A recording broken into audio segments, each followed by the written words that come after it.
Every actor dreams of being discovered. That dream hinges on one mysterious man who may or may not even exist. Tonight, we are all waiting for Guffman. And now, our feature presentation.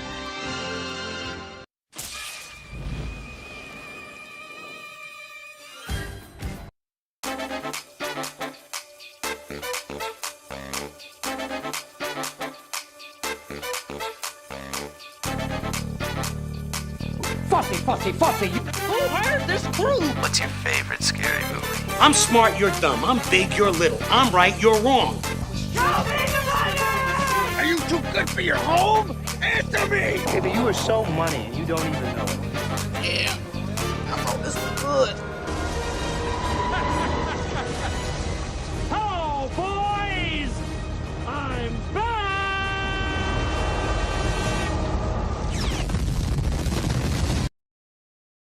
What is going on, everyone? Welcome into 52/1996, the live movie conversation podcast where we rewind the clock, dig back into the films of 1996, one movie at a time. I'm your host, Cody, and this week I'm joined by the wonderful Joseph as we break down the 1996 comedy, Waiting for Guffman. If this is your first time hanging out with us, welcome in. We're happy to have you. The idea is pretty simple. Every week for 52 weeks, we revisit a different movie released 30 years ago. This year, we're doing 1996. We talk about the legacy. We talk some, quotes. We talk performances, some trivia, and whether or not this movie could be made today. And like I said, we've been celebrating the films with our theme Fools, which are spotlighting comedies from the year 1996. But before we jump into getting to know this movie a little bit better, let's talk to our guest. Welcome him in. Welcome, Joseph. I always start with this question. Is this the first time that you have seen Waiting for Guffman? It is. First time. First time. I think I had maybe even only barely heard of it before. So this was very off radar for me. Yeah, so I have a follow-up question for you. Have you seen any other Christopher Guest movies before? Spinal Tap. Mm-hmm. Does that count? It counts. It's the same. I mean, it's the same thing that we're doing here. That's a Rob Reiner film, but it's Christopher Guest. It's the mockumentary style that Christopher Guest has done. So, yeah. I don't think I've seen any of Christopher Guest stuff. Never seen. What's the other big one? Best in Show. Best in Show is probably. Best in Show. I would say Best in Show is probably the most popular one out of all of them, minus Spinal Tap. I think Spinal Tap's a pretty big deal, but it's, like I said, a Rob Reiner film. But out of the Christopher Guest movies and his filmography, I think that Best in Show is probably his most popular. But I love one that comes out after Best in Show called A Mighty Wind. A Mighty Wind is with the bands, right? Yes, it's the folk music one. Then also I did like he's done a couple like more narrative based films in his time. There's one that's about Oscars called For Your Consideration, which actually has it's an actual story structure as opposed to a mockumentary style. And then he did one for Netflix 10 years ago or so called Mascots. And it is, of course, done in the mockumentary style as well. So that sounds good. Big fan. The Mascots is a good. It's not quite as good as some of the other ones, but it still has its moments and has a person that in it that we all now know. This is a fun fact, or maybe even a legacy thing. But Corky St. Clair is in the movie Mascots. Very briefly, but Corky St. Clair is in there. So, yeah. Right. Well, first impression right off the bat, what were you expecting the mockumentary style? What did you think? Yeah, I knew what to expect, and especially coming off the past 2 weeks, it is very different approach to comedy. So I prepped myself for that pretty well. I feel at least, and I really enjoyed it. Yeah, well, that's good. Well, let's talk a little bit more. Let's learn a little bit more before we get into our categories for discussion. Now, this movie's title is called Waiting for Guffman. It is a play on the play Waiting for Godot, but it also has to do with the plot as well. I actually fudged this year a little bit. This is technically a 96 movie, but it wasn't released wide until 1997. So I kind of fudged the numbers a little bit, but you know what? Screw you. Hit him with that. We should have done this next year. This movie was premiered in the festivals at August 21st, 1996, eventually released 1997, January of 97. It is directed by Christopher Guest. It is written, as much as written you could be in a movie like this, by Christopher Guest and Eugene Levy. The cast includes a cavalcade of characters here. We have Christopher Guest as Corky St. Clair, Eugene Levy as Dr. Alan Pearl, Fred Willard as Ron Albertson, Catherine O'Hara as Sheila Albertson, Parker Posey as Libby Mae Brown, Louis Arquette as Clifford Woolley, Bob Balaban as Lloyd Miller, Matt Kiesler as Johnny Savage, Brian Doyle Murray as Red Savage, Michael Hitchcock as Steve Stark, familiar face from last week's episode, Larry Miller as Mayor Glenn Welch, and Don Lake as Phil Burgess. I've got a couple others that I'll go through. So David Cross is in here in probably one of his first movie roles, just as a UFO expert.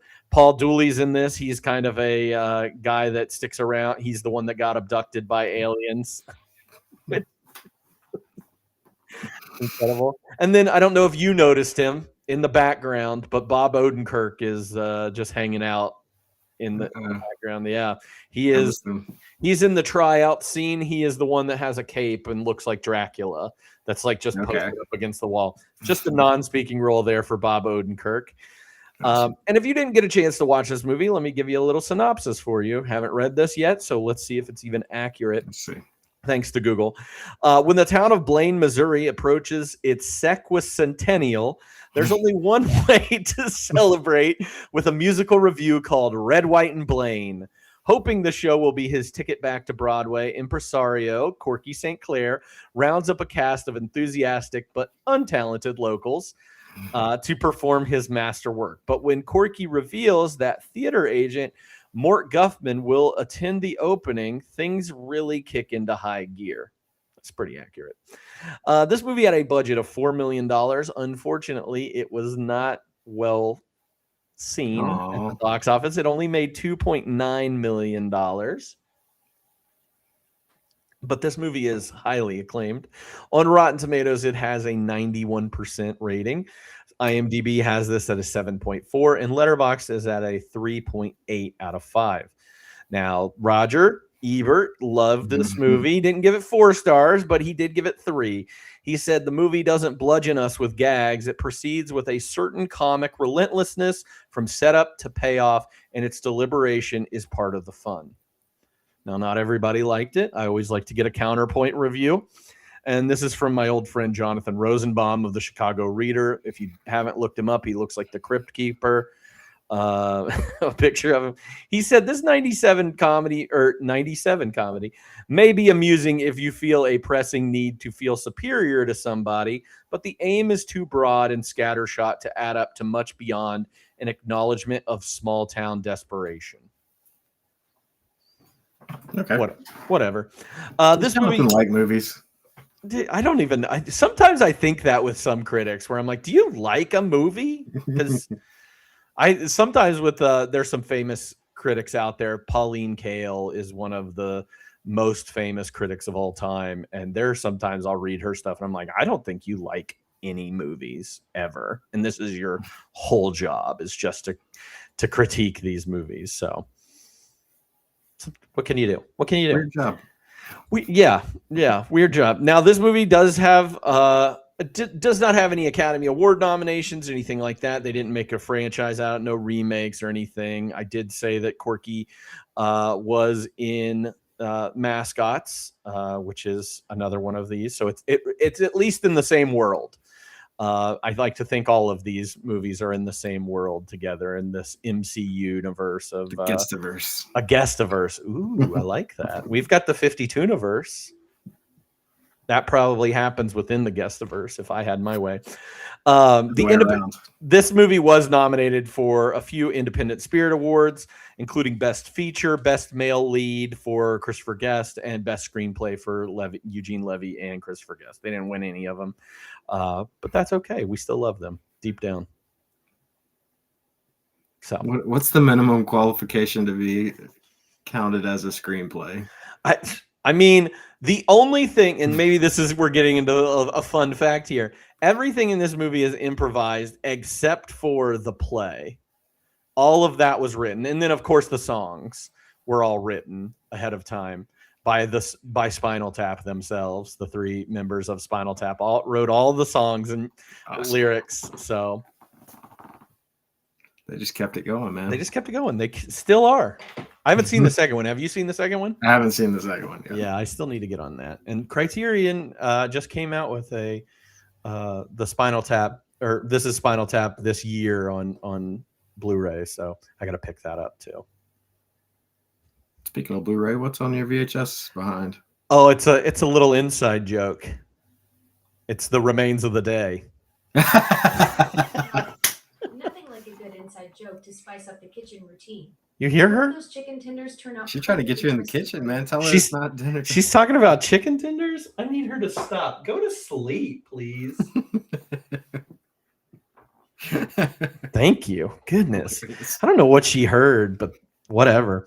All right, let's get into some of our categories so we can go through this movie. And feel free to join us in the chat. Give us your opinions in the chat of this movie.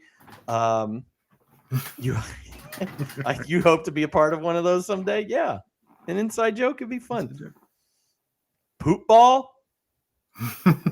I should have known. All right. What scenes in this movie really pop out to you or define the movie? I didn't have a lot of scenes written down, to be honest with you. Yeah, this is kind of not as sceney, but it is also pretty segmented. Like we get the title screens, which I feel like is the exact bullet points of the outline, which served as the script. So I started with the auditions. Yeah. For this sequicentennial. Sequicentennial. Sequicentennial. Sexy centennial. The sexy centennial. Yeah. 150 years. 150. So yeah, Corky's gonna do the big play, and then we get our people coming in to audition, which you see all the people that end up in the play, but then you get some other gold that happens. But Libby May, our DQ girly, does a great teacher's pet routine. Very saucy. Very saucy is a great way to.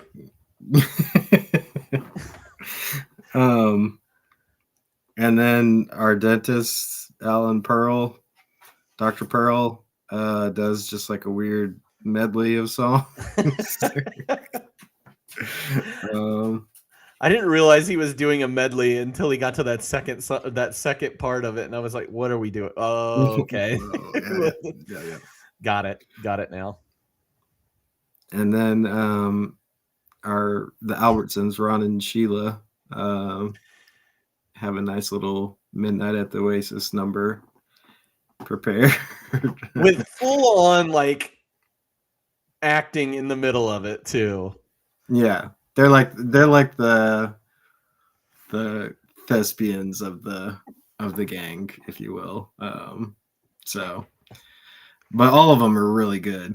I love them. Everything, even the ones that aren't musical, are pretty good as well. Yeah.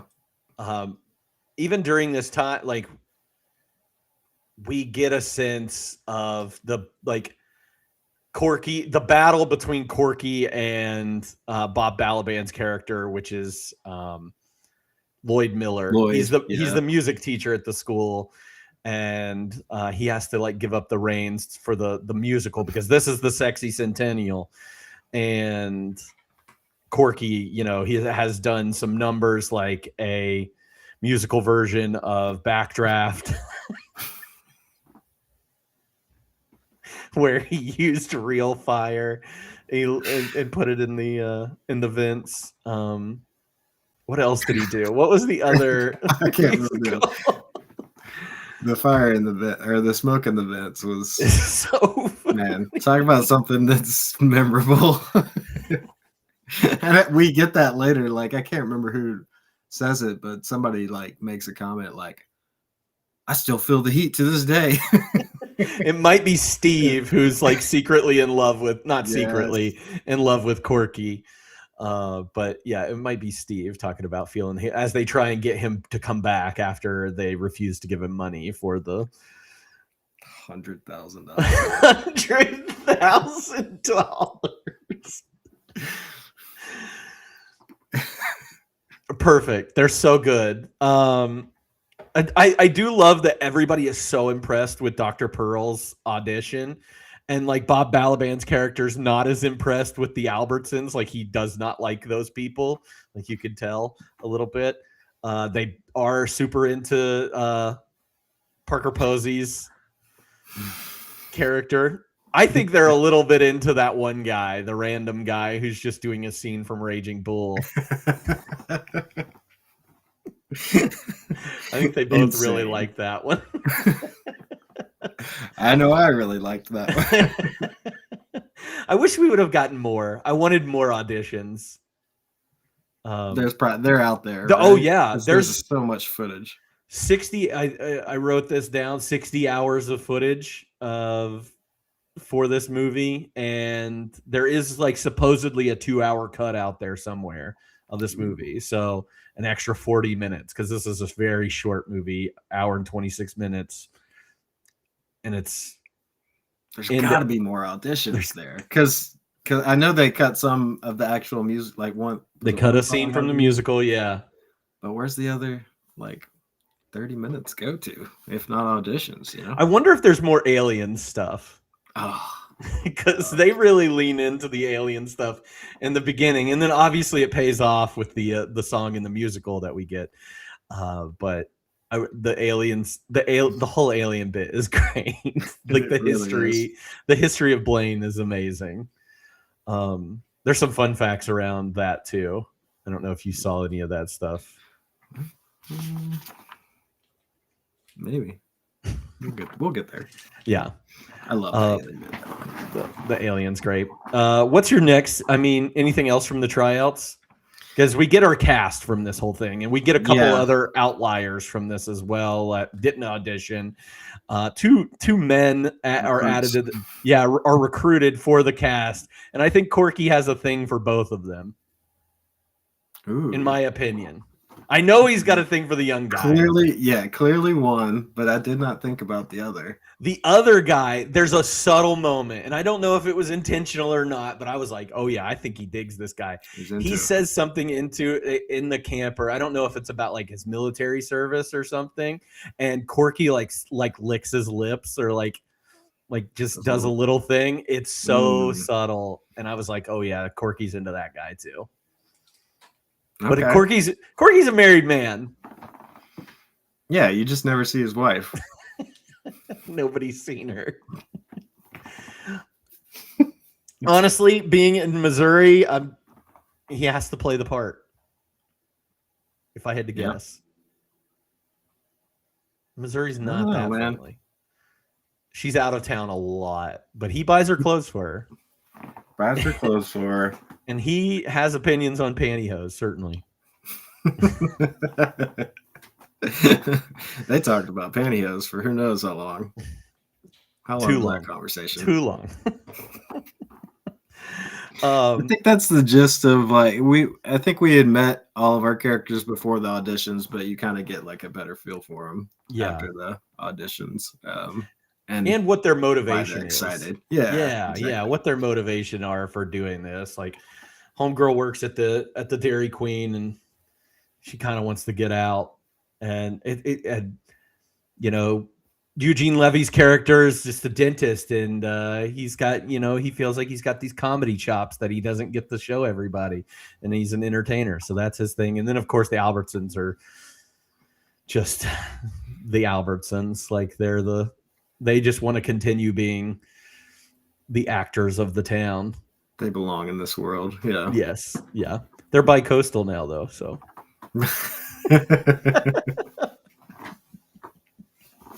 Great joke.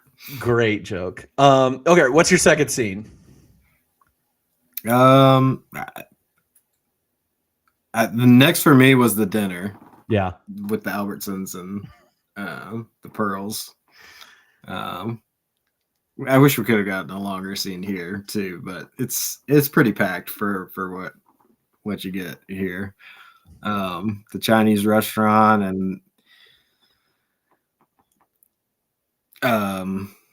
Sheila. Goodness, Sheila is so drunk. It's incredible. yes, and I love this entire scene, and I think there are some of these like small jokes that happen throughout the movie that are so like funny when you see them or catch them maybe on a second watch or a third watch or something like this. Like we open up this scene and we hear in the background as we see this giant sign for Chop Suey, the Chinese restaurant that we're going in. We hear Eugene Levy's character saying like, "Oh, how did you hear of this place? We're in the smallest town in Missouri, and there's a giant sign, Chinese." So those are the kind of jokes that we're just getting that are just like there. They're so subtle, small, but laugh out loud when you get them and everything. It's so good. They're peppered in the whole movie too. Oh my God. Like that. Sheila's drunk. We get a lot more with Dr. Pearl's wife, who I didn't even list in the cast list, but she's amazing. She does great. Yeah. I love her so much. We find out finally what Ron's surgery was, this plastic surgery was. The travel agents who have never traveled anywhere except for one trip to Jefferson City. For a surgery. Tell him. Which turns out so close off about it. And then we find out it's a penis reduction surgery. Which of course it is, right? And then he attempts to show Dr. Pearl, and my name comes from Dr. Pearl's response to this, which he's been doing like this Johnny Carson bit the whole time, where he's doing these like Native American names. He's like, "Oh, dances with Stumpy. I don't want to put him away." I love. He's like, "You're a doctor, so let me just medicine." Get your opinion here. Starts unzipping his pants right in the Chinese restaurant. It's a very awkward. It's very fun. I love all these people. They're just, I can watch them do anything. And to think that this all comes off the cuff, man, and they're just sitting there filming it and trying not to laugh the entire time, which you don't catch a lot throughout the whole movie of like anybody getting like close to breaking or anything. I feel like, man, they did a really good job. And from the research, there are some scenes where like Eugene Levy is put at the back specifically because he kept breaking and cracking up. It's too good. And like we talked about Secrets and Lies earlier this year, and that's mostly an improvised movie as well, but it's so different. And I'm not saying one is better than the other, but like when you have people riffing and just doing like trying to say the most ridiculous things because they know it'll get a laugh, like I have to say that's got to be harder than. Yeah. You're not saying one's better, but one kind of is better. One's definitely hard. And that's one thing that pisses me off about like awards and things like that is some of the like comedy doesn't get it looks down on, it's looked down on often. And I'm like, God, comedy is so like hard because like there are things that you can do with music to make a scene scary or more dramatic or anything like that. You can't, there's not really anything that you can do with comedy except for just be funny. Be funny and deliver. Yeah. And I think a good thing is like how deadpan they are, because this is them. This is like, we're seeing a documentary. This is their lives. This is how these people normally are. And like some of us can probably be like, yeah, I've met a few Corkies in my day, or a couple of Dr. Pearls in my day. Definitely some Rons and Sheilas in my day. So those people are real. But then you're just adding that level of comedy and improv to it. Like, it's just so smart. And I wish I had a dentist like him, man.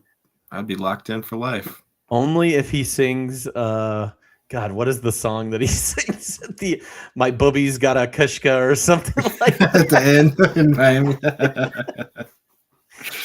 Get some Yiddish. Incredible. Just so good. No, that definitely my next scene, probably one of my favorite scenes. It's very short, but because I think the musical takes up like 30 to 40 minutes of this movie. Most of it, yeah. Yeah. Even though I really love some of those, like the practicing scenes. Yeah. That we get. Yeah. I think the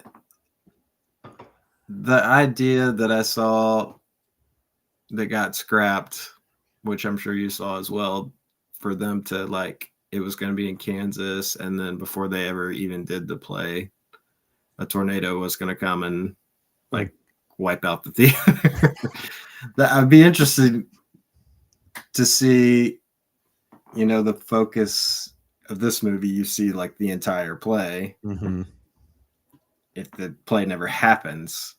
Yeah, what is the story? Yeah. Where's the new focus? We get a lot more auditions, we get a lot more practice time. Like, I mean, I guess, yeah, we would probably see the play through the practices, and then the ending is just ruined because nothing happens at all. The ending is Twister. Yeah, the ending. Oh. Pairing? Movie pairing? Could have been. Could have been. But no, I love some of these practice scenes, especially the one, like there's one that sticks out. Again, very brief. There aren't like total big scenes in this movie, and that's why we're struggling to kind of like nail down certain things. But there is a moment between Corky and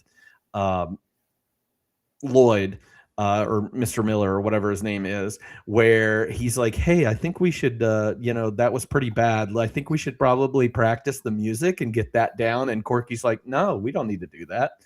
And he's like whispering, he's like, I can't hear you. I can barely hear you. And then in response, he starts shouting. He's like, now you're shouting. Why don't you just talk like a normal person? But he wasn't even shouting. He was like barely over normal volume. He's like, oh, now you're too loud. I love the rivalry there, and it comes back when Corky gets, quits the production for the brief second that he does. And he's like, all right, we're going to learn music. And then as soon as he's like, we're going to learn music, Corky comes right back in to ruin as soon everything. As everyone's like, oh, Corky's gone. We gotta work on the music. They're all like at his door, like, they're like, we don't want to do like, hey, come back. Because Corky believes in them. He tells them that they're the best, and I don't think that Mr. Miller believes that at all. Yeah, not even close. So, what do you have next as your scene? Oh. Yeah, kind of what we're talking about, just like the domino effect of like Corky goes in to ask for the $100,000 when, and maybe I misunderstood this, but it seemed like the council's budget for the entire like event, It's like, 15,000. for the sexy centennial is 15,000. Yeah. And so not gonna happen. Corky leaves, very dramatic. And then everyone tries to go convince him to come back, but they don't get to speak with him. And it's finally the council that comes back to him and gets him back on board, saying that they gotta have him. You know, it's not gonna work without him. I love. So does he get the 100K or like, No. or they just? Oh no, the challenge. They challenge him, yeah. Yeah, okay, I remember that now. Because that's when the backdraft gets brought up. Yeah. So you've done so much with so little before. I love how this entire town, not just the council, but the audience, when we eventually get, are so into the musical. They love it. Corky is their god. True. And I don't know what it is about Corky that makes him so like charismatic to these people. Maybe it's because he did have a life in New York before, and like he's so he's like a brand new toy kind of thing, or he's bringing these, you know, crazy ideas, and he's really livening up the town. But like, I love how serious they are about the town, and how much they love being from Blaine, and how they love everything that Corky does. Because Corky loves Blaine, and I just love every second of it. Here's a question for you. Give it to me. Jumping ahead just a little bit by talking about how much they love seeing Corky in the production. Do you think the plan, like secret subplot of Corky's doing, is that Johnny was never going to be in the production? No, I don't think that. I don't think that was part of it. You think that was sincere? No, because I think Corky likes that kid and wants him in as much as possible. But I do think that Corky is not hesitant. He wants people to be like, "Oh, well, you can do it. Like, you know everything. You know the words. You came up with all this." Like, right. I don't think he is hesitant to jump in. But I don't think that was his plan. Okay. That was my first thought. I don't think so anyway. That'd be diabolical. We never get like the other side of it, you know? It's a phone call. So it's Corky's word that this is what is happening. Well, I was wondering that about the Oppenheimer thing too. Yeah. Like the whole Guffman of it all. I never even thought at one point that Guffman was never real. Did you ever think about that? No. Like, could he have just been, you know, putting it on so that people would think he's more important or anything? I never got that from this, but then I read a couple things like online, and they were talking about, is Guffman even a real thing, or did Corky set this all up so that somebody? But I just don't think that's true, especially when he goes out to meet Guffman. Allegedly, and brings him back there. Good old Roy. Yeah. I don't know. It does seem not necessarily within Corky's character to be like that devious. But the thought crossed my mind that I was like, oh, so he was always going to be Johnny's character because he loves being in the production himself. The center of attention, yeah. Yeah. And the people love it too. So win-win. Anyways.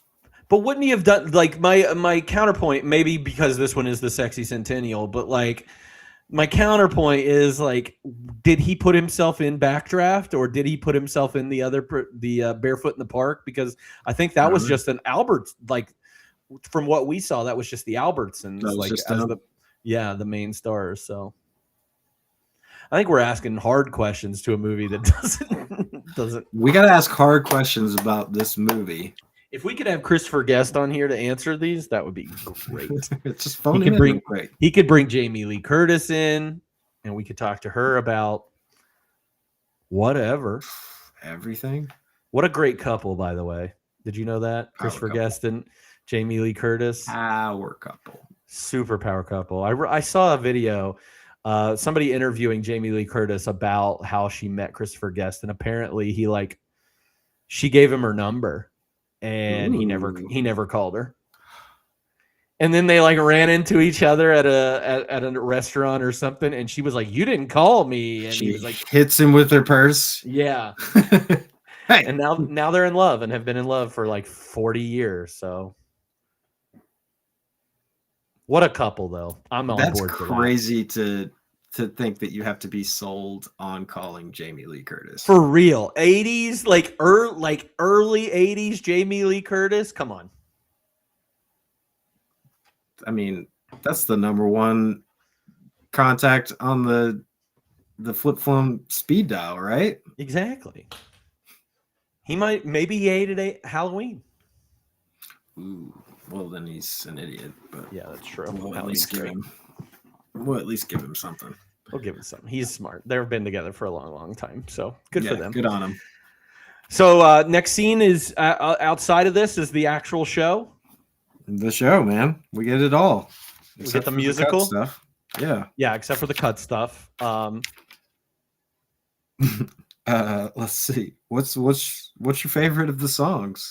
Ooh, so this Or kind of the- goes into my best music moment because I think that's all that you can talk about with this is like which Pretty one. much. Ooh, this is tough. Pretty solid. Because there are great moments in every song. I think my favorite song is Stool Boom. No, me too. Okay.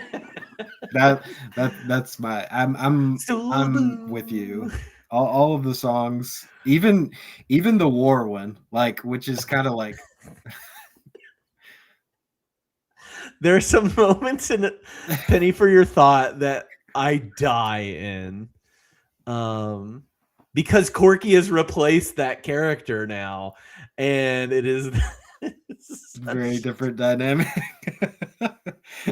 But that song is more out of place than the others because I agree. like, Yeah. Wait, more out it of is place part than of the nothing. history. More out of place than nothing ever happens on Mars. Yeah, because that's like more directly. Oh, you're talking about the history. Yeah.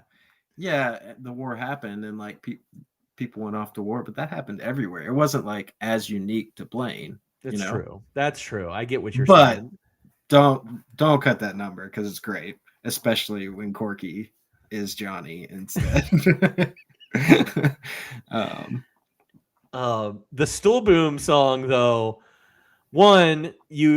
I think it's like the most Sondheim-y song of the group. Like it's very like quick and like frenetic, and they're passing around these stools. As you know, Blaine is the stool capital of the world, which I think is hilarious. Like because of President McKinley. McKinley. Yeah. And the town that they filmed in refused to let them put up a sign that said "Stool Capital of the World." Boo. Boo. That was they were in Texas, I think, somewhere outside of Austin, and yeah, they wouldn't let them.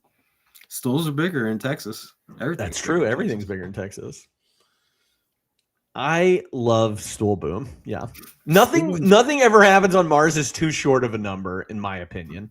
It's pretty short. It is very short, but Eugene Levy just crushing it. So He's a funny. great alien, man. Covered Wagons is fun. It's a good Eugene Levy's a bit with they can't wear his glasses. Makes it special. Yes. Covered Wagons is a lot of fun. I love that they're like, oh, Guffman's here now, or he's out there now. Should we do Covered Wagons again? And they should have. And they should have, yes. Especially since it wasn't Guffman for the bit. but Covered Wagons, Open-Toed Shoes. That's the name of that song. Open-Toed Shoes. Wow. That could be a hit on the radio today. I agree. Stillborn. He danced very well without One of my without favorite his parts. glasses. Oh, he does do really well without his He- glasses. He What's the line gets that, it. like, I feel like Rosenbaum, or not Rosenbaum, what are their names? The Albertsons, not even Rosenbaum. Ron? Yeah, Ron says something. He's like, "What can you see with your keen eye?" And he's like, cross eyes. Lazy, yeah, all over the place. Oh, I think, not to step on fun facts, but I think I read that Fred didn't know about the whole glasses bit until that moment, and then he was like, "I get the Genius. joke." I get the joke. So genius. Yeah, great. It's incredible. The show goes off without a hitch. Everybody's so wonderful in it. Some of the funniest parts of this movie are in the musical. Just hands down, it's so good. If you don't want to watch this entire movie, please just go and watch this 30-minute stretch of them doing the musical. Red, white, and blame. Yeah, if you don't laugh, I'm sorry. I don't know what to. I was gonna say I'll pay you money, but there are people out there that don't have any taste, so I won't pay them money. How much you paying? No, I'm not. I'll put the word out. But then okay, so show goes off. Everybody loves it. Guffman's out there. He loves it. Corky goes out there to meet him. He brings him backstage to meet everybody. And they find out that is not Mort Guffman at all. And that is actually a man that just happened to be in town for his niece's, the birth of his niece's son or something. And he got a balloon. They just give up reserved seats after some point in the I guess show. It's like, well, showed him directly to that now. I guess. Do we think that was the whole town? Probably. Probably. Wait, no, we see more people on like the big shot outside than That's what true. made At it the, into the theater. at the Sexy It's a lot Centennial. of them, though. Yeah, Yeah. Sexy Centennial. Then they find out, that's not Guffman, and that's kind of the end of everything.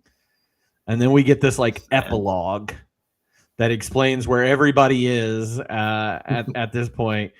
MTV's Where Are They Now? Yeah, pretty much. So Libby May is working at a Dairy Queen in Alabama.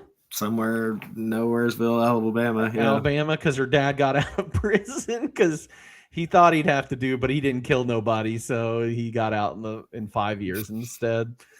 The Albertsons finally made it to Hollywood. They're bi-coastal now, as long as the coast is Mississippi River. But they're extras in some movies out there in Hollywood, hoping to make it big someday. Who else do we have? Oh, Dr. Pearl is now in Miami, and he is an entertainer singing in an old folks home. My boobie's got a kishka or whatever. And he's loving his life. They're just eating it up too. They love it. They love it so much. And then we find out that Corky has moved back to New York City. He's running kind of like a vintage store. He's selling, kitschy things like Breakfast Club or Brat Pack statues and lunch boxes with the remains of the day on them. I want to get you one of those. I looked it up right before the podcast to see if they were like on Etsy or something. And I did not find one. I saw a print of somebody that did a drawing of that scene specifically. Okay. Etsy, get on it. Etsy, get on it. And the action figures. My Dinner with Andre action figures, which is a great fun fact about this. Did you see that one? I didn't. So Wallace Shawn, probably most famous for, Inconceivable from The Princess Bride. He plays he's like the main star of My Dinner with Andre. And Christopher Guest really wanted Wallace Shawn to be in this movie, but he had some other prior commitments or just didn't work out. And so he was like, okay, then I'll just, have him in this My Dinner with Andre action figure scene. Well, Wallace Shawn to this day has those action figures in his house, Awesome. which is so good. This movie's just full of fun facts. Yeah, a lot of fun stuff in there. But I think the Remains of the Day lunchbox is pretty good because kids don't like eating at school, but if they have a Remains of the Day lunchbox, they're a whole lot happier. Can't poke a hole in that logic, I mean, can you? Can you not? I think that's what I'm going to get Alyssa for some gift. Is a Remains of the Day lunchbox. I think she'd appreciate that. She would. She loved it. Did I miss any scenes that you think, or any things that we want to point out? I mean, there are a lot more scenes, like little segments in here that we can talk about, but we might nail them in some of our other quotes or biggest laugh scenes or anything. Yeah, I think that's pretty much the outline. We got it all. So who's your favorite character, or do you think there's a scene stealer, or are there multiples? There's so many. I have to give shout out to one that you've already mentioned. David Cross, our UFO expert, I think is my main scene stealer. Because this man has been out there fixated on this crop circle. I get it. I love it because he's says what he says, the circumference changes every time you get in the circle. When we get to quotes, don't you worry. You're gonna get it all. Just an insane person that's so fixated and it's so quick. But in tandem, I gave my runner up to the UFO abductee. Yes, for his. I was about to say, probably. Just bragging about the probing, I had that under my biggest laugh, but in the last part of his monologue there is in my biggest laugh scene. So we'll get there. Corky is my favorite character. Maybe of all time. I don't know. Ooh. Maybe not of all time, but he's pretty good. You heard it. I love Corky. I did have Mrs. Pearl as my scene stealer, because she loves her husband so much and she believes in him so much, and she is great in the audience when we see her. She is great in the dinner scene, in very small ways. I love her so much. She's so good. Great interview. Yeah, she does great little interviews along the way too. Yeah. She is a winner in my book, but yeah, Corky's my favorite character especially of the main. Yeah, of the main. If we're just doing the four, I think I did Libby May as my favorite of the four. Oh, Parker Posey's so good. Let's just get to some of our lines. Straight to it. Let's just go to some of our favorite quotes from this movie. Well, I'm just going to jump straight into the long one since we were just talking about it. From David Cross, our UFO expert. I've been coming to this circle for about 5 years and measuring it. The diameter and the circumference are constantly changing, but the radius stays the same. Which brings me to the number 5. There are 5 letters in the word Blaine. There's 6. Now, if you mix up the letters in the word Blaine, mix them around, you'll eventually come up with Nabali. Nabali, the name of a planet in a galaxy way, way, way, way far away. And another thing, once you get into that circle, the weather never changes. It's always 67 degrees with a 40% chance of rain. Just the amount of nonsense and humor in that little blurb while he's like got a tape measure that doesn't go all the way across after 5 years. He's like trying to hand measure the rest. And we don't get this is the only part of the alien stuff we get is these two guys is David Cross just being the expert and then the guy that got abducted who says all of them probed me. Not all at once, individually. Important distinction.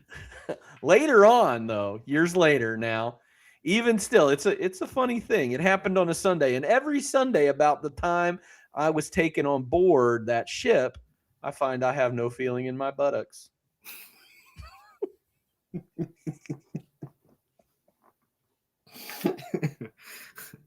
And that's why Blaine should have been the Roswell, That's true. They were the original Roswell. All of them probed me, not all at once. Not all at once.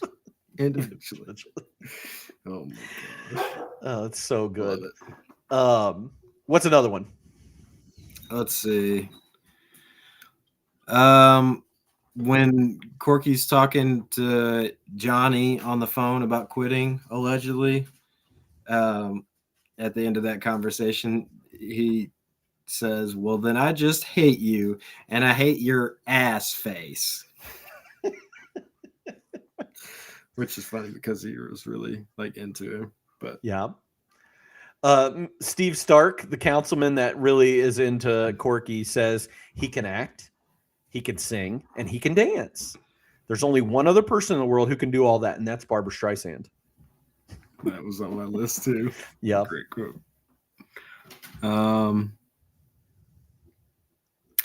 Dr. Pearl, early on in his interviews says, people say you must have been the class clown. And I say, no, I wasn't.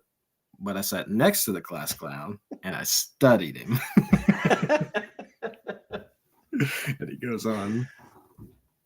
I went back to the penis reduction surgery where Ron tells him, he's like, I had to have a penis reduction surgery. And Dr. Pearl responds, penis reduction? And Sheila says, I said to him, Ron, you got to do something. And he says to me, well, why don't you get one of those vagina enlargements?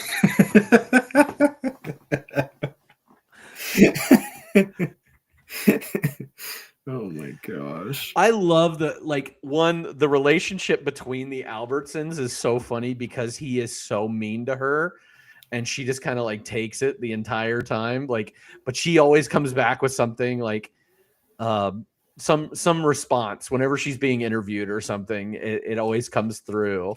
But yeah, he's so mean to her. He's not a good husband. Not a good husband. But whatever. But Ron has some of my favorite lines in this whole thing. He's got some good ones. Here, go ahead if you got a good Ron one. If there's an empty space, just fill it in with a line. That's what I like to do, even if it's from another show. That is one of my favorite lines in the whole movie. That's the only Ron one I had written down. What else you got from Ron? For Ron, this one I probably should have moved to biggest laugh because I think it was truly the biggest laugh that I had in the entire movie is when they're at the Chinese restaurant and he says, in China, they'll kill a monkey at your table and split its head open and eat the brains right out of it. The way Fred Willard delivers lines, though, he is so funny. And if you all do get the chance to watch A Mighty Wind, Fred Willard is a very funny part in that movie. And I recommend it to everyone. He's so good. Rest in peace. Man, some of that music during the play made me think of his little bit on I Think You Should Leave with where he's smashing plates and you remember that little bit at the funeral? Some of that music sounded like that. What else you got? This is a personal favorite that I could not overlook from our narrator of the play. I love beans. Big, fat, hot, juicy beans. Don't get me going on beans. I thought of you immediately. And that's my life. That's He you're the gets me. bean. You're the bean guy. One thing. Let's talk about the narrator. One that is. I don't know if you knew this. Even maybe you might have after learning his name, but he is Louis Arquette. That is David Arquette's dad. David and Patricia and Rosanna, all the Arquettes. That's their dad. So super funny. He's been in a lot of these kind of movies growing up. Honestly, I think he is the best performer in the play. Like objectively, I think he is the best. He is so good at being the narrator in that play, and everybody else I feel like is a kind of a joke. Yeah, but I actually think is the joke, right? Because he's like, well, what does he do outside of it? I forget. I can't remember. Oh, he just taxidermy. It's something like that. He says he like makes stuff out of. He's like I don't know. He had like the rack made out of deer antlers or whatever. That made that gun rack. Yeah.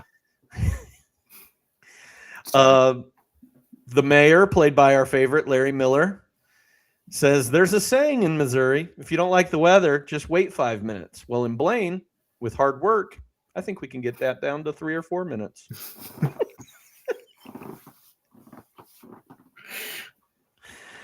And I hope they do. Let's see. The only other one I had was from Corky when he's talking about how he just gets connected with people for these roles and stuff. He said it's like in a Hitchcock movie, you know, where they tie you up in a rubber bag and throw you in the trunk of a car. You find people. The other one I had Mrs. Pearl down where she says we don't associate with the creative types. We have a Scrabble club. We don't associate, or we associate with people with babies. Love it. Yeah, such a good line. Anything else, line wise? I think that's all I had written down. All right, let's move over to biggest laugh. There are no cry, scare, or thrills. I cried so hard.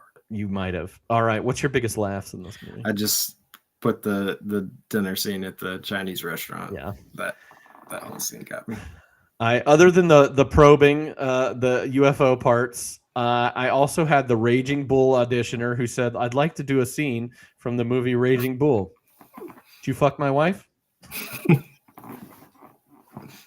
And he loved fuck my wife. And then the other part is during the musical, and I think it's in Stool Boom, but it's Corky goes, "Everybody dance." Everybody dance, yeah. I love that covered wagon. I don't remember which one it was, but it's everybody dance. Everybody dance. Most ridiculous moment. That was actually where I slotted the Raging Bull audition, as well as the Teacher's Pet audition. Teacher's Pet audition. 1-2 combo. Teacher's Pet. Teacher's Pet. Yeah, I put. Is there even one thing in this that is serious enough to have anything be the most ridiculous moment? Like the entire movie is. It's all incredible ridiculousness. Well, we kind of already did best music moment too. Yeah, I kind of ruined that, didn't I? No, I mean, we ruined a lot of things. We've ruined a lot. That's fine. You're a ruiner, man. That's okay, because now we can move right over to F, Marry, Kill. F, Marry, Kill. Get your FMKs in the chat here. We're going to play 2 versions of this. Okay. So we can get a couple different things here. We're going to do Corky, Dr. Pearl, and Ron. F, Marry, Kill. Kill Ron. Can't marry him. He's a bad husband. He is a bad husband. I mean, that's an obvious one, I think. And who knows, even after the reduction, if that's doable, you know? That's true. I'm not That's gonna, us with Stumpy. I'm not gonna venture there. So he's dead immediately. I agree. I agree. Okay. And we get a little insight into their life after Blaine. So we can kind of plan for a marriage here. Man, I think I'm marrying Corky. Really? Yeah. Just to have the memorabilia on deck, you know? I mean, the memorabilia store is pretty great. In the big city. Living in he has to be successful. That can't be cheap. I don't want to live in Miami. Yeah. But I'll have a fling in Miami. Ooh. With Alan. I like it. Dr. Pearl. And I wonder, is he still doing the dentist thing? Does he say he's still doing the dentist thing? I don't think they say. We also don't see his wife at all, so he didn't like leave her to go to Miami. I don't know. It's up to who knows. I hope not. I hope not. She was great. She was great. He's an idiot. I think I'm gonna agree with you though. Okay. Ron is an easy kill. Even though I laugh at him, he's kind of like a friend. Like I would want to laugh at from afar.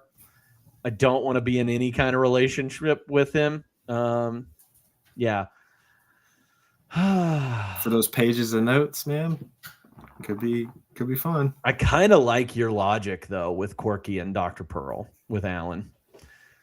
Because Corky is in New York. I'm not really a Miami kind of guy. I hate the sun, honestly. There's too much of it there. I agree with you. I'm going Corky marriage and F Dr. Pearl. I don't know if I would. Dentist. I'm happy for him that he gets his fulfillment singing at an old people's home, a senior care place. But man, get me out of there. Yeah, he's tri-coastal. If you count the Mississippi. If you count the Mississippi. Yeah. All right, now let's do it with the ladies. Ooh. We've got Sheila, we've got Libby, and we've got Mrs. Pearl. Ooh, okay. This one's more interesting, I think. Because Sheila is not as bad as Ron. I think she's annoying, but she's not as bad as Ron. But she's got that constant that hair. cockatoo going. That hair at the front. Whew. I don't think you can say kill Sheila. Man,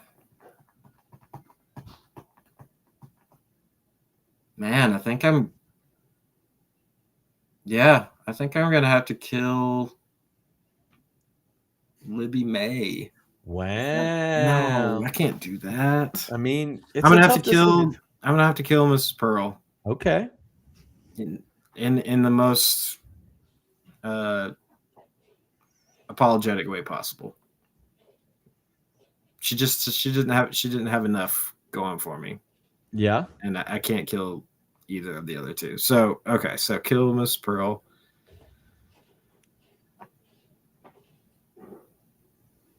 Dang, maybe I marry Sheila. Phew, that's tough to decide which one you marry and which one you have.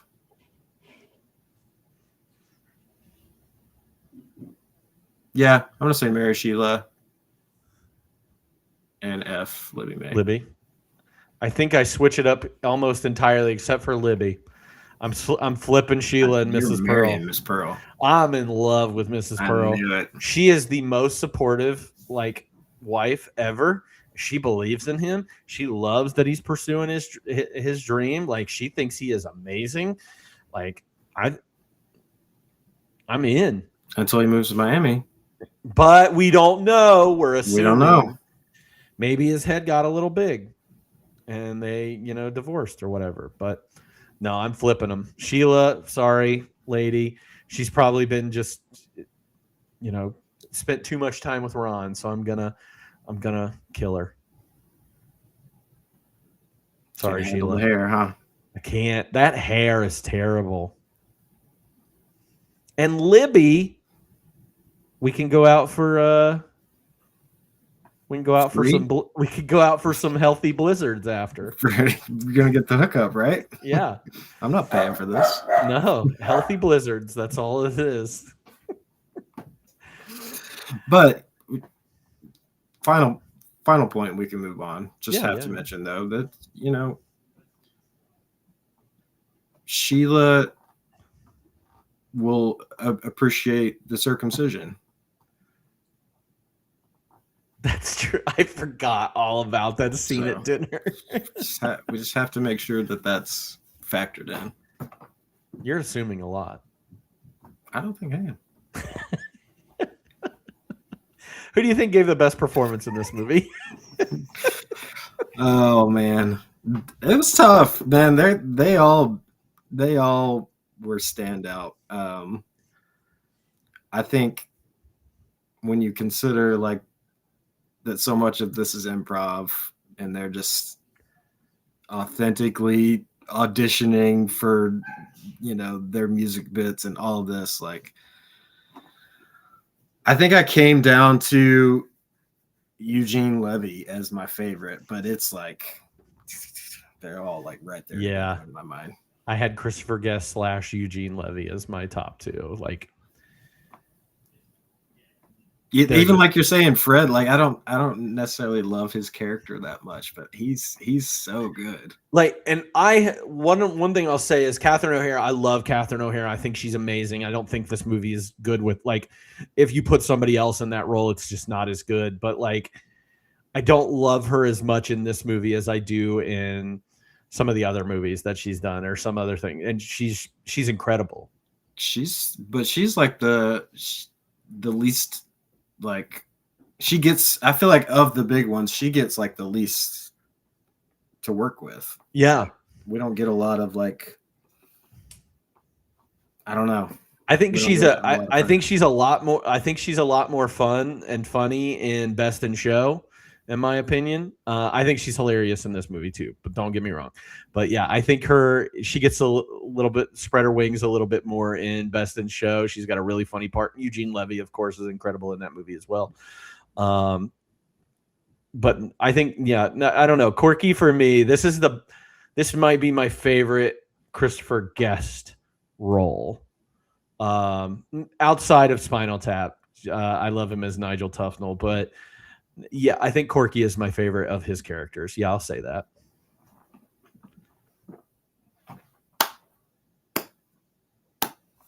Gotta love Corky, you know? All right. But if we had to recast this movie, could we do it? And we could either recast it back then or we could recast it in 2026. I struggled. I didn't do 90. I normally do. I didn't do it in 1996, if I'll be honest with you. The only, and this, a lot of my line of thinking for both 96 and 26 was Schitt's Creek rooted. So the only thing I said for 96 is I just want to see Chris Elliott in there somewhere. Ooh, that'd be fun. Not as probably like one of the big roles, but just somewhere in there. Chris Elliott could have been like the David Cross character. Yeah, like he could be the David Cross. He could be, yeah, I don't know. I don't know where I would put him, but I feel like he fits, you know, the same.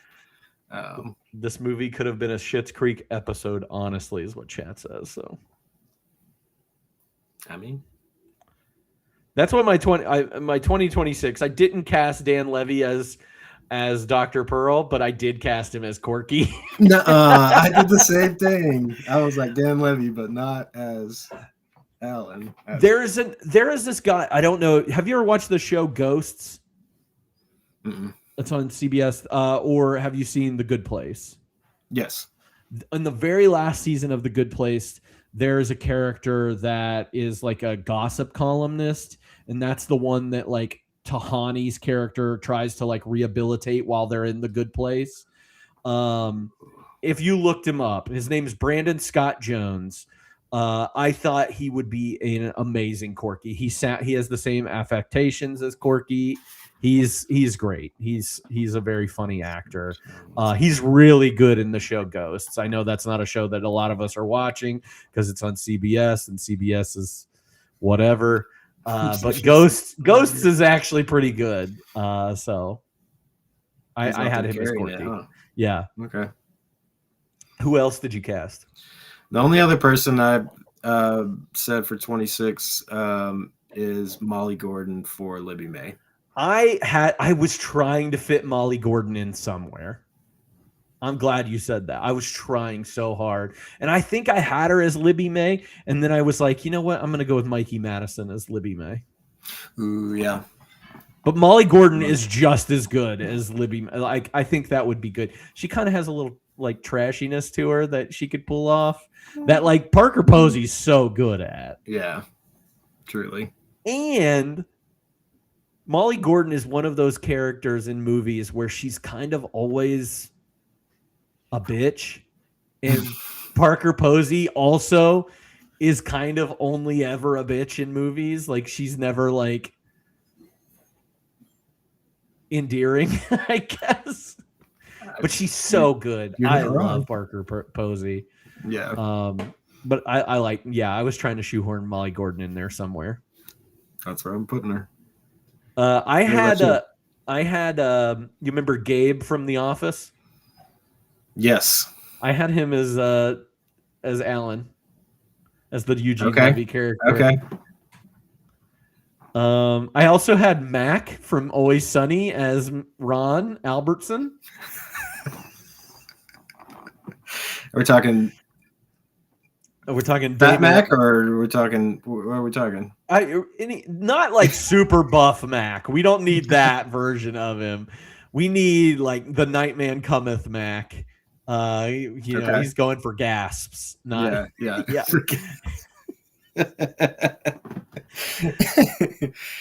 And then I had Amanda Seyfried as Sheila. Okay. She's Mac silly enough. I like that pairing. Mac and Seyfried. I like that. So that's all I did. That's the only ones I recast. Man, you can't get into recasting all these characters. It's too many. It's too many. And like I really would love to see somebody step into the Christopher Guest world and like start doing more things like this. Now it's all TV. And I'd love to see people do an improv full on improv movie like these that Christopher Guest is known for. So I would love it. Somebody step up. Step up. It could be you. It can't be me. It can't be me. I'm not allowed. All right. It's time to share. Now it's time to share some fun facts. This is our Did You Know section. We've already went through a lot of these fun facts. So many. But are there any ones that we did not go over? I've got a few that we didn't touch on. Meryl Streep says this is her favorite movie. I like that. Love it. So with the whole Blaine history, I don't think we really explained how they ended up in Blaine, but the OG settlers were thinking they were going to California, but got convinced to stay in Missouri because the guy Blaine said that he smelled salt water, and we made it. So the California Trail the Trail to California started in Independence, Missouri, which is about 10 miles before you cross into Kansas. So the fact that they made it less than 10 miles just kind of accents how idiotic this guy was, which makes it even funnier. Yeah. Barely got any 10 miles. Barely got 10 miles. I think we're here. It feels very Book of Mormon coded. That's very much like what's the guy? Brigham Young, not Brigham Young, the other guy, John whatever. Whoever made up Mormon. Yeah, you're not gonna. I'm no help there. Sorry. It's very much giving that. What else? The only other thing I have, which was surprising to me, and reflecting on the movie, this is Christopher Guest's only directed movie with an R rating. Yeah. Which doesn't really seem like an R, except maybe the Raging Bull pushed it which is over. pretty. Which goes into my next fun fact is that they actually had to give the screenwriters of Raging Bull a supplying dialogue credit because he did perform that scene from Raging Bull. So Paul Schrader and Mardik Martin receive a credit for this movie because of supplying dialogue. Love it. I don't have any other fun facts on my list that we haven't already gone over. What about you? I think we maybe mentioned it, but maybe not. When we were talking about like the original script, or early script or outline, I guess would be the better word, because there's not really like a script. But when Corky makes it to New York, Steve is actually living with him up there. The big fanboy from the council, who's so infatuated with him. That was like they were gonna end up together, if you will. Which of course, wouldn't let him change the audition times though, because the show must go on. That's how it is in the theater. Acting. Sorry. Acting. That's all I got. All right. Well, like a fine wine and dish, if you could pair this movie with another movie for a double feature, what would you choose? Okay. I don't have any. I have one movie. Okay. The rest is not movies, but I still think they're pretty good pairings. My only movie pairing is Scream 3. Because Parker Posey and Red? The other guy. Yeah. Keesler Johnny Savage. Yeah. Yeah, Johnny Keesler. The guy that dropped out. Yeah. But then my other pairings, I just put Parks and Rec down in general. Yeah. I feel like you don't have Parks and Rec without. Alyssa said that's why she liked it so much. She loves Parks and Recreation, and she was like, that just gave me so much Parks and Rec vibes. It's small town, like a lot of just like quick, fast humor. Yeah.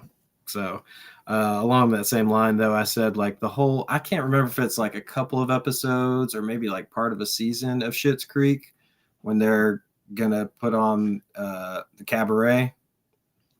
Like that stretch of Schitt's Creek reminded me a lot of this here. The only other thing I put down, which is not like a great pairing, but kind of felt similar humor in a lot of spots, is Kunk on Life. Okay. I've never watched Kunk on Life. I know what it is. It's like a dry history retelling parody that is very funny. Okay. So nice. Good pairings. What about you? I agree.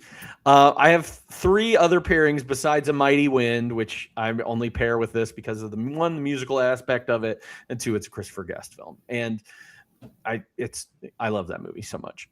Hamlet 2. Do you remember when that movie came out?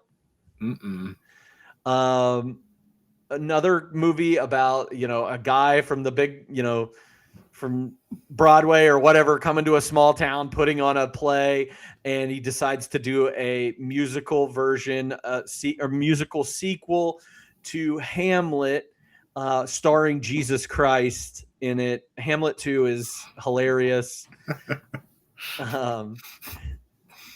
Watch a trailer for it. You'll understand exactly what I mean.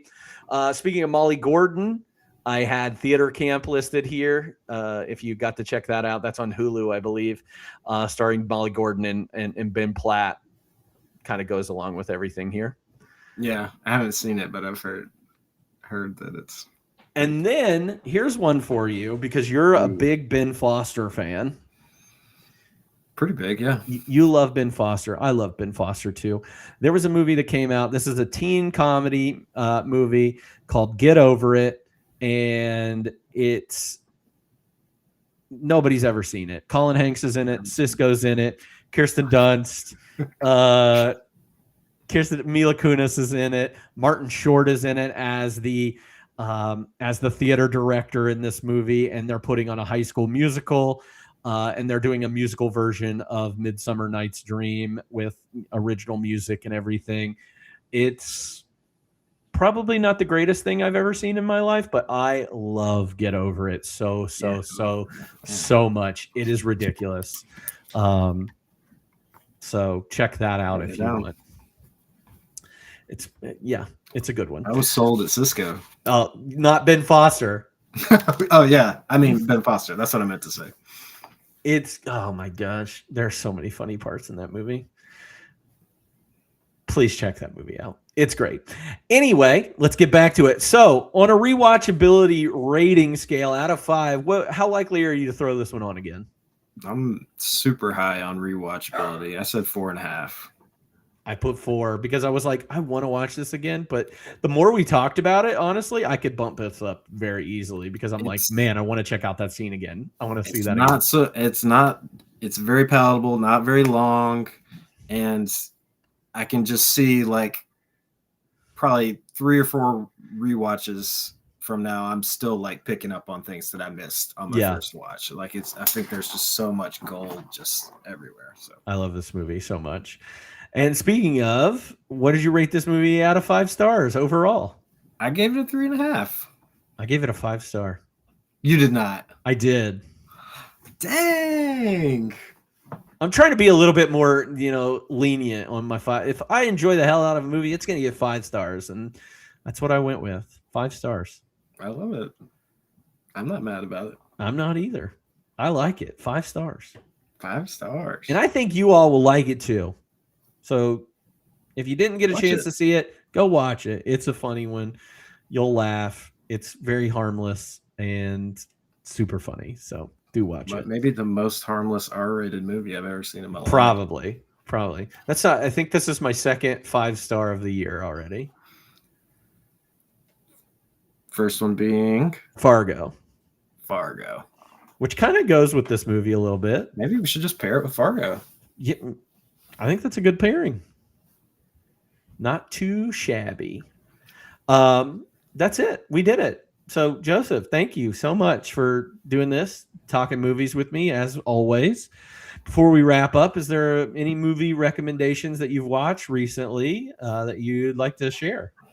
Maybe for the first time ever, I don't have anything to recommend. I am with you. I did watch one movie, but it was a dud, so. Same. Dead Don't Die. I don't know if you've seen or heard of it.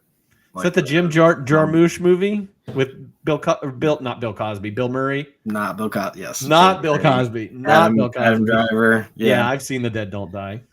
Man, I think there was a good movie there somewhere, and it didn't get there. It missed. Is what I was trying to say. If anybody has not seen The Detroiters, though, the TV show, been watching quite a bit of that recently, and it's always worth a laugh. So I need to rewatch that movie. I gave it 3.5 stars, but I watched it 3.5, huh? Yeah, I watched it a while ago. I might have been going through it's not a horrible movie. It just I didn't like the direction it took, and yeah, not my favorite Jim Jarmusch movie. If I was gonna pick one of his, Ghost Dog. Have you ever seen Ghost Dog? Ghost Dog is so good. It's a great name for a movie. That's not even the full title of the movie. It's called Ghost Dog: The Way of the Samurai. Stars Forrest Whitaker. Great movie. Ghost Dog: The Way of the Samurai. It's awesome. It's a Criterion one too, so check that out. Yeah, the only movie I watched was a terrible movie, and that was Happy Gilmore 2. Oh, you finished it. And that movie sucks.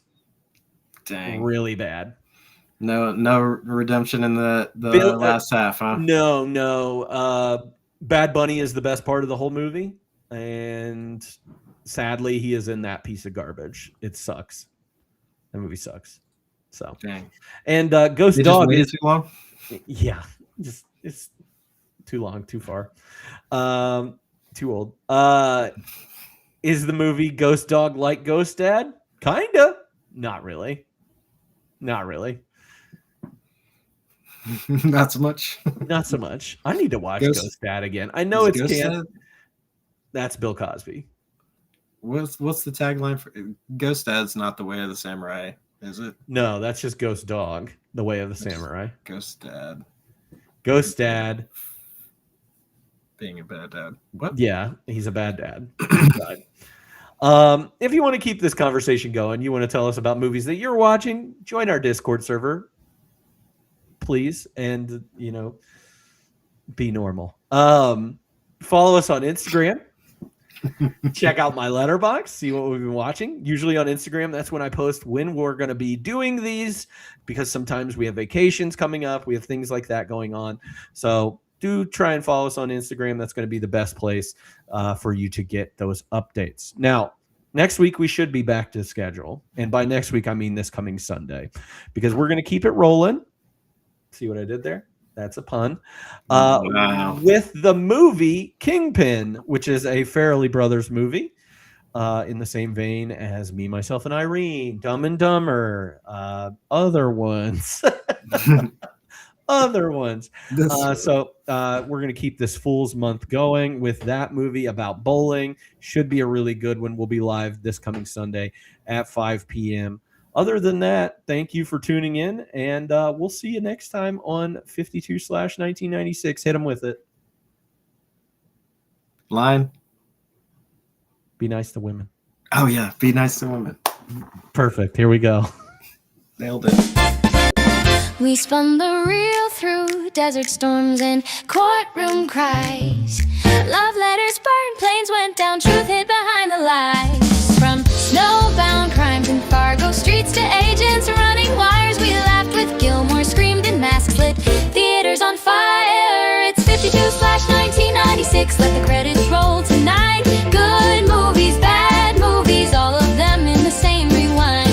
1 year, 1 week, every frame gets its time to shine. We'll see you next story on 52/1996.